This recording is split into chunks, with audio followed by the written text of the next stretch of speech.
everyone. So, we are in Rizal uli because I am with my daddy. Hello. Hello. Let's say hello to the viewers. Hello, viewers! At ito ang mukha ko. Tsaka, say hello.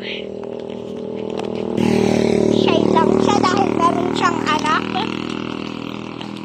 So guys, alam niyo kung anong career ko? Maging police.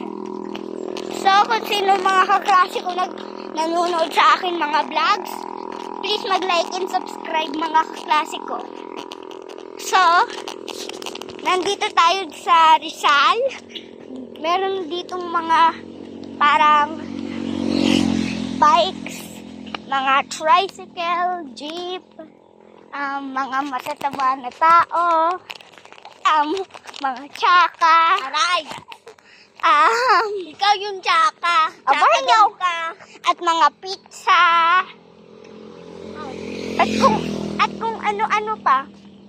So, galing kami sa Japan at nandito na uli kami sa bahay namin.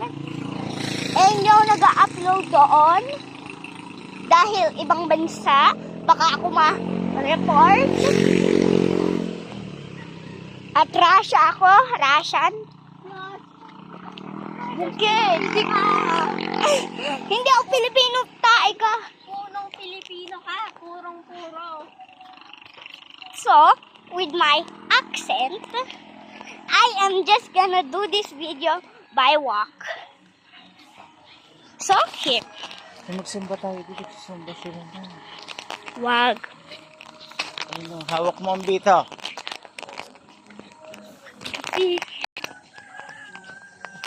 Beep, hawak mo.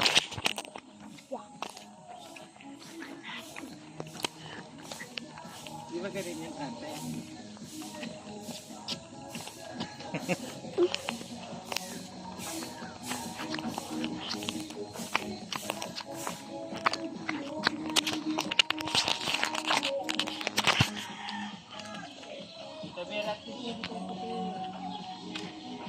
Atit na ka dito nag-swimming dito? Ha? Dave? Daan? Hindi ko sa kabila. At sa kabila. Hawak mo ang beep. So, magtitiri muna ako sa Husband Hotel 3. Ang bilin ay mystery. At, ang mangyayari kay... Alright, tell them about the new leaks of Husband Hotel 3. Hindi ko alam. Sino ang bagong villain natin? Si Atkinson. Hino! Hindi ko alala. Lilet? Hindi ko alala. Si Lilet? I think it's Valentino.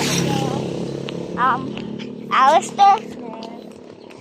Who else? God? You haven't seen God yet. Hindi nila papakita si God. Bakit?